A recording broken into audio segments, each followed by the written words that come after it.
बड़ी खबर के साथ ऑपरेशन सिंदूर की सफलता के बाद आज सुरक्षा से जुड़ी कैबिनेट कमेटी यानी कि सीसीएस की अहम बैठक होगी।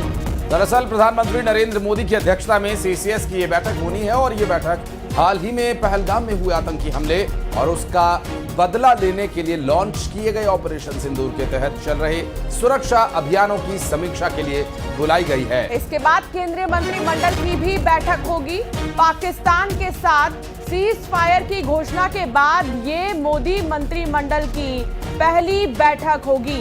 दरअसल इस बैठक की यदि बात करें तो इस बैठक में लिए जाने वाले निर्णयों की तो बात होगी ही, साथ ही इस बैठक में अब तक किए गए एक्शंस की समीक्षा भी एक तरह से होगी और सीज़फायर के बाद मोदी कैबिनेट की ये सुरक्षा अभियानों की समीक्षा के संबंध में बैठक है।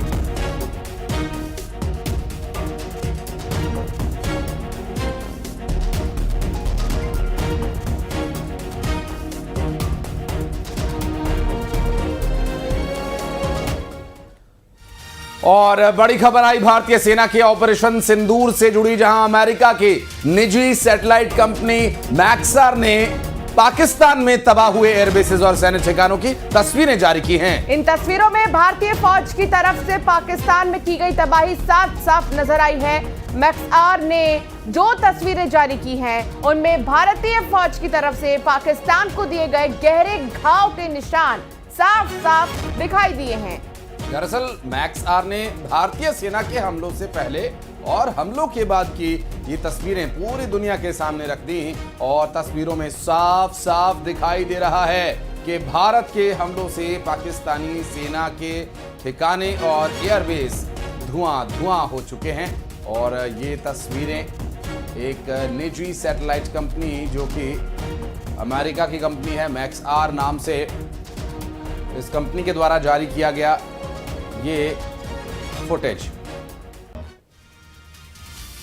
नूर खान एयरबेस पर भारतीय वायुसेना के हमले ने पाकिस्तान की कमर तोड़ दी है। और ये एयरबेस पाकिस्तान की राजधानी इस्लामाबाद के नजदीक पाकिस्तानी सेना का एक बेहद अहम और संवेदनशील ठिकाना है। नूर खान एयरबेस को पाकिस्तानी वायुसेना का कमांड सेंटर भी कह सकते हैं, लेकिन ये दो तस्वीरें आप देख सकते हैं कि किस तरह तबाही इसमें दिखाई दे रही है। भारतीय वायुसेना ने यहाँ पर देखिए किस तरीके से एक्शन लिया है। एयरबेस की इस तस्वीर में पाकिस्तानी वायुसेना का एक विमान भी दिखा है, लेकिन उसके सामने बना इंफ्रास्ट्रक्चर हमले में पूरी तरह से तबाह हो गया। पहले और बाद की तस्वीर के जरिए अंदाजा लगाइए कि किस तरीके से एक्शन लिया गया है।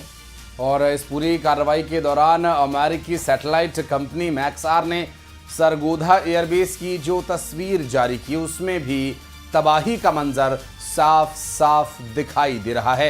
एक तस्वीर भारत के हमले से पहले की है तो दूसरी हमले के बाद की, जिसमें फर्क साफ नजर आ रहा है। भारत के हमले से पाकिस्तान के सरगोधा एयरबेस की हवाई पट्टी और कमांड सेंटर तबाह हो गए हैं। पाकिस्तान दुनिया के सामने ये झूठ परोसता रहा कि उसके सभी एयरबेस सुरक्षित है, लेकिन सैटेलाइट तस्वीरों ने उसे एक बार फिर बेनकाब कर दिया है। तो ये बोलारी एयरबेस का हाल भी कुछ अलग नहीं रहा। भारत ने यहां भी हमला बोला था, जिसके बाद बोलारी एयरबेस पर भी तबाही के निशान दिखाई दिए। दरअसल मैक्सआर की तरफ से जारी की गई तस्वीरों में हमले के पहले और हमले के बाद की तबाही का मंजर दिखाई दिया है। और खबरें तो यहां तक भी आई थी कि बोलारी एयरबेस पर भारत की ओर से जो बमबारी की गई थी उसमें कई लोग भी मारे गए थे। तस्वीरों में साफ साफ दिख रहा है कि वहां आसमान से किए गए हमलों में बने कमरों की छत पूरी तरह से उजड़ गई है, उखड़ गई है और ये वहां का कमांड सेंटर बताया जा रहा है। बिल्कुल। और हालांकि पाकिस्तान की तरफ से कहा जा रहा था कि नागरिकों को टारगेट करने की कोशिश भारत की तरफ से की जा रही है, लेकिन ये तस्वीरें अपने आप में एक बहुत बड़ा सबूत है। यहाँ पर दूर दूर तक कोई नजर नहीं आ रहा, बल्कि ये एयरबेस है जिनको जो है तबाह किया गया। भारतीय वायुसेना ने सुक्कुर एयरबेस जो है काफी नुकसान पहुंचाया यहाँ भी। इसकी गवाही ये सैटेलाइट से आई तस्वीरें खुद बयां कर रही हैं। दरअसल तस्वीरों में भी ये देखा जा सकता है कि एयरबेस के रनवे और इमारतें क्षतिग्रस्त हो गई हैं और खबरें पाकिस्तान से आई, जहां पाकिस्तान के हैदराबाद और कराची शहर के बीच में मौजूद ये एयरबेस हमलों के बाद पूरी तरह से ठप हो चुका है। और पहले और बाद, ये देखिए, ये दो तस्वीरें जो हैं इसमें साफ जाहिर है कि किस कदर कहर यहाँ पर बरपाया गया था।